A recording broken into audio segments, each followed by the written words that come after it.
Doamne, de ani de zile stau numai plecat prin țări străine.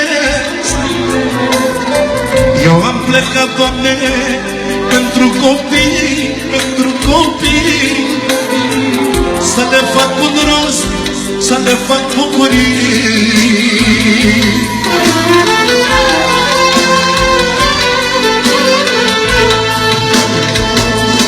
Dar când sună fata mea, mi se torbește inima, când îmi spune cum o greu când vii acasă tata meu. Când sună băiatul, mă apucă oftatul, când îmi spune cum o greu când vii acasă tata meu.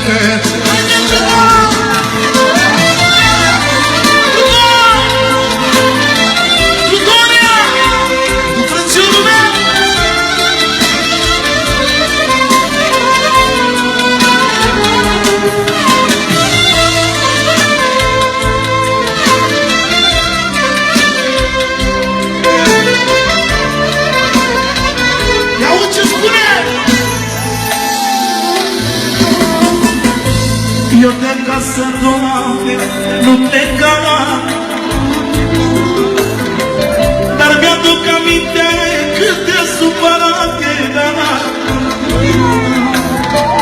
Și atunci când mi-era mie viața mai grea, nimeni nu mă ajută, la ușa mea nu bătea.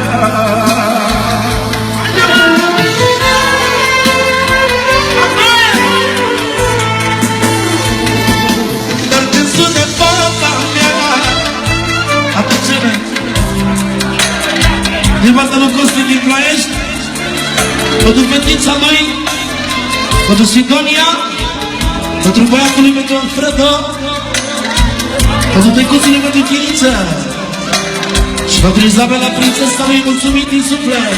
Să repetă strofa asta frumoasă și pentru Doamne meu. Ia-uzi! Eu de acasă, Doamne, nu pleca, aminte cât de supărat era. Și atunci când mi-era mie viața mai grea, nimeni nu mă ajută, nimeni nu mă întreba. Fătele lui, încă o dată strofa asta care îmi place mie cel mai mult. Eu de acasă, Doamne, nu pleca, dar mi-aduc aminte cât de supărat era. Și atunci când mi-era mie viața mai grea, nimeni nu mă întreba, nimeni nu mă ajuta.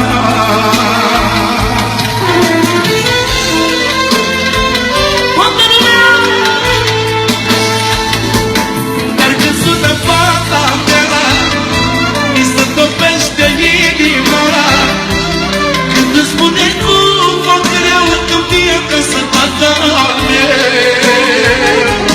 Când sună băiatul, mă apucă oftatul, când îmi spune cum mă greu când vii acasă tata meu. Dar când sună fata mea, mi se topește inima, când îmi spune cum mă greu când vii acasă tata meu. Când sună băiatul, mă apucă oftatul, când îmi spune cum mă greu când vii. Atențiune! S-a dat 300 de euro din partea lui Ahmed! Mulțumit din suflet! Ahmed! Pentru toată masa lui, pentru Dorea, Daniel și pentru toată masa lui frumoasă! De la